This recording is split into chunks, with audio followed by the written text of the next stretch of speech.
Hi friends, welcome to Padmashri lifestyle YouTube channel. ಇವತ್ತಿನ ವಿಡಿಯೋದಲ್ಲಿ ಆರೋಗ್ಯಕ್ಕೆ ತುಂಬಾ ಒಳ್ಳೆಯದಾದ ಒಂದು ರೆಸಿಪಿ ಇದು ಸೌತೆಕಾಯಿ ತಾಲಿಪಟ್ಟನ್ನು ಯಾವ ರೀತಿ ಮಾಡೋದು ಅಂತ ತಿಳಿಸ್ಕೊಡ್ತಾ ಇದ್ದೀನಿ. ನೋಡ್ತಾ ಇರ್ಬೋದು ಎಷ್ಟೊಂದು ಸ್ಮೂತಾಗಿ ಚಪಾತಿ ಥರನೇ ಬಂದಿದೆ. ಅದೇ ರೀತಿಯಾಗಿ ಟೇಸ್ಟ್ ಕೂಡ ತುಂಬ ಚೆನ್ನಾಗಿರುತ್ತೆ. ಒಂದೇ ರೀತಿ ಚಪಾತಿಯನ್ನು ಮಾಡಿಕೊಂಡು ತಿಂದು ಎಲ್ಲರಿಗೂ ಬೇಸರ ಆಗ್ತಾ ಇರುತ್ತೆ. ಅಂಥ ಸಮಯದಲ್ಲಿ ಈ ರೀತಿಯಾಗಿ ಮಾಡಿಕೊಟ್ರೆ ತುಂಬಾ ಚೆನ್ನಾಗಿರುತ್ತೆ. ಮತ್ತು ಈ ಬೇಸಿಗೆ ಕಾಲದಲ್ಲಿ ಊಟ ಕೂಡ ರುಚಿ ಹತ್ತಲ್ಲ. ಆ ಟೈಮಲ್ಲಿ ನೀವು ಈ ರೀತಿ ಏನಾದರೂ ಬೇರೆ ಬೇರೆ ರೆಸಿಪಿಗಳನ್ನು ಟ್ರೈ ಮಾಡ್ತಾ ಇದ್ದರೆ ಎಲ್ಲರಿಗೂ ಇಷ್ಟ ಆಗುತ್ತೆ. ಇದ್ರ ಜೊತೆ ಪನ್ನೀರ್ ಬುರ್ಜಿ ಮಾಡಿದ್ದೆ, ಆ ರೆಸಿಪಿನ ಕೂಡ ಡಿಸ್ಕ್ರಿಪ್ಷನ್ ಬಾಕ್ಸಲ್ಲಿ ಹಾಕಿರ್ತೀನಿ, ನೋಡ್ಬೋದು. ಈಗ ರೆಸಿಪಿನ ಹೇಗೆ ಮಾಡೋದು ಅಂತ ನೋಡೋಣ ಬನ್ನಿ.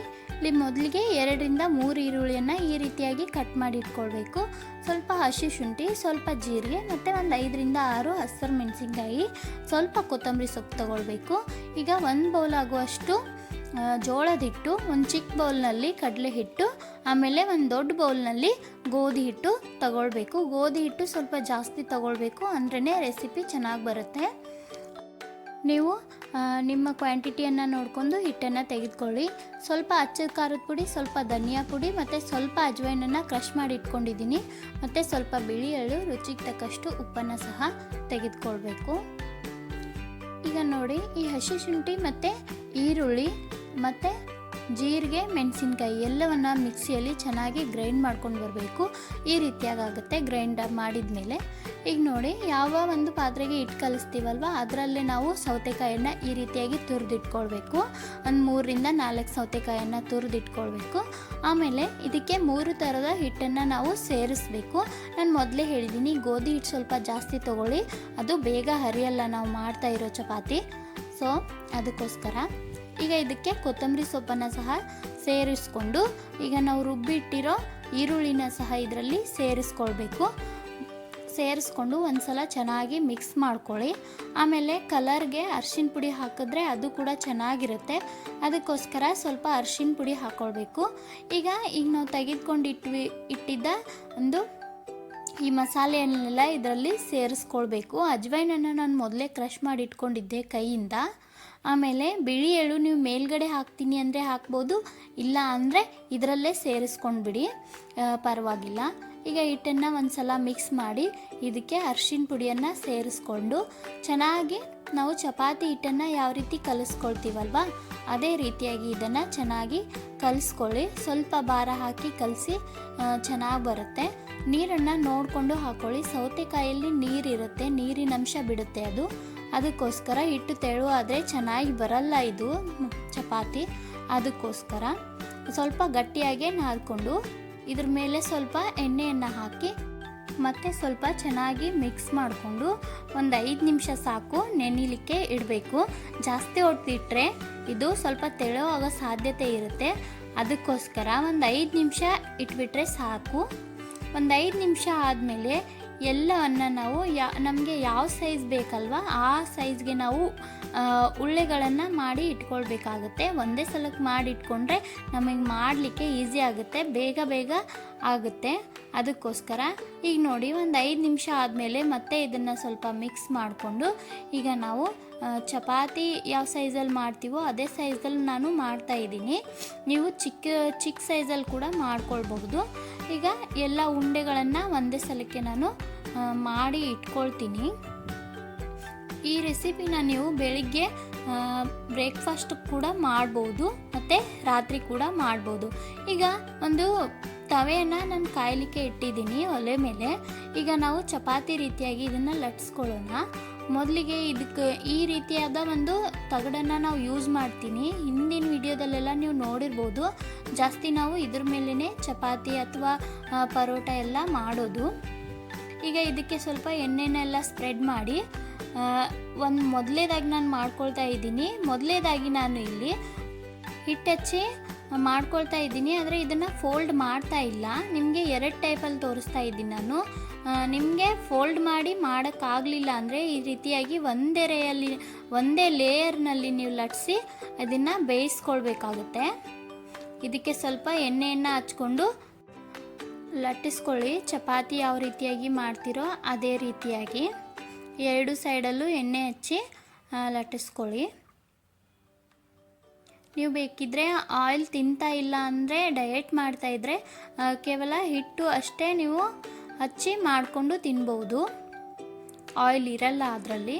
ಈ ರೀತಿಯಾಗಿ ಚಪಾತಿ ಯಾವ ರೀತಿ ಲಟ್ಟಿಸ್ತೀವೋ ಅದೇ ರೀತಿಯಾಗಿ ಲಟ್ಟಿಸ್ಕೊಳ್ಬೇಕು.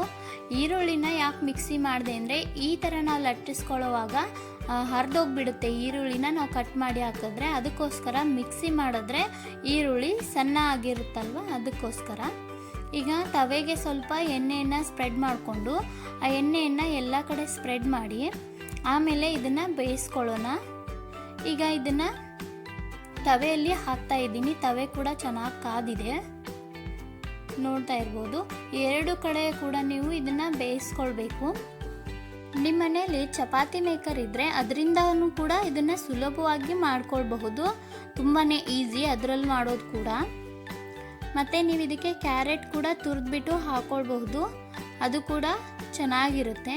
ಈಗ ನಾನು ಮತ್ತೊಂದು ಬದಿಗೆ ಇದನ್ನು ಬೇಯಿಸ್ಕೊಳ್ತಾ ಇದ್ದೀನಿ. ನೀವು ಇದಕ್ಕೆ ತುಪ್ಪ ಕೂಡ ಸ್ಪ್ರೆಡ್ ಮಾಡ್ಬೋದು, ಮತ್ತು ಮೇಲ್ಗಡೆ ಕೂಡ ತುಪ್ಪ ಅಥವಾ ಮೊಸರು ಜೊತೆಗೂ ಕೂಡ ತಿನ್ಬೋದು. ಇಲ್ಲಾಂದರೆ ನೀವು ಯಾವ ಪಲ್ಯ ಮಾಡಿರ್ತೀರೋ ಅದ್ರ ಜೊತೆಗೂ ಕೂಡ ತಿನ್ಬೋದು. ಈಗ ಎರಡನೇ ಸ್ಟೆಪ್ ನಾನು ತೋರಿಸ್ತಾ ಇದ್ದೀನಿ, ಎರಡನೇ ರೀತಿಯಾಗಿ. ಮೊದಲಿಗೂ ಕೂಡ ಇಲ್ಲಿ ಹಿಟ್ಟು ಹಚ್ಕೊಂಡು ಈ ರೀತಿ ಇದನ್ನು ಸ್ವಲ್ಪ ಒಂದು ಪೂರಿ ಎಷ್ಟು ಮಾಡ್ಕೊಳ್ತೀವಲ್ವ ಅಷ್ಟು ಇದನ್ನು ಲಟ್ಟಿಸ್ಕೊಳ್ಳಿ. ಆಮೇಲೆ ಇದಕ್ಕೆ ಈ ರೀತಿಯಾಗಿ ಎಣ್ಣೆ ಎಲ್ಲ ಸ್ಪ್ರೆಡ್ ಮಾಡಿ ಎರಡು ಸೈಡಲ್ಲಿ ಎಣ್ಣೆ ಹಚ್ಕೊಂಡು ಈ ರೀತಿಯಾಗಿ ಫೋಲ್ಡ್ ಮಾಡ್ತಾ ಇದ್ದೀನಿ. ನೀವು ಚಪಾತಿ ಮಾಡ್ತಾ ಇರ್ತೀರಲ್ವ ಅದೇ ರೀತಿಯಾಗಿ ಇದನ್ನು ಫೋಲ್ಡ್ ಮಾಡಿಕೊಂಡು ಮಾಡ್ಕೊಳ್ಬಹುದು. ಇದು ತುಂಬಾ ಸಾಫ್ಟಾಗಿ ಬರುತ್ತೆ. ಈ ರೀತಿಯಾಗಿ ಮಾಡೋದ್ರಿಂದ ಲೇಯರ್ ಬರಲ್ಲ, ಆದರೆ ಸಾಫ್ಟ್ ಮಾತ್ರ ಆಗುತ್ತೆ.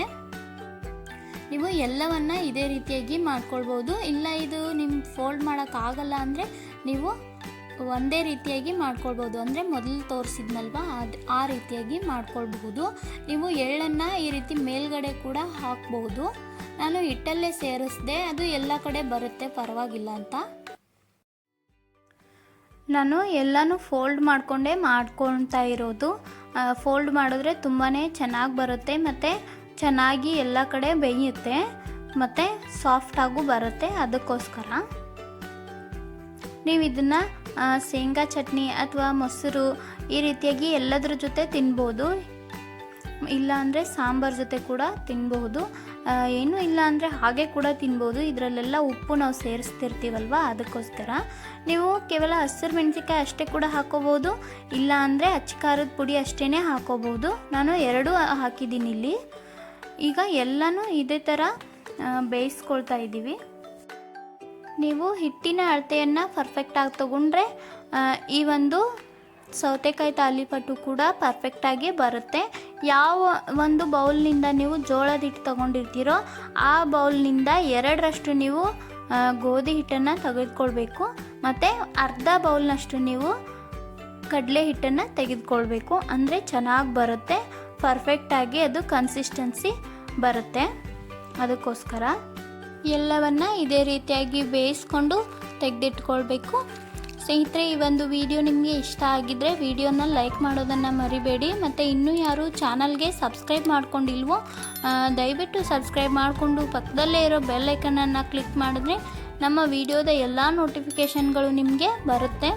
ಮತ್ತು ಒಳ್ಳೆಯ ವಿಡಿಯೋಗಳ ಮೂಲಕ ಸಿಗ್ತೀನಿ. ಹೋಗಿ ಬರ್ತೀನಿ. ಬಾಯ್.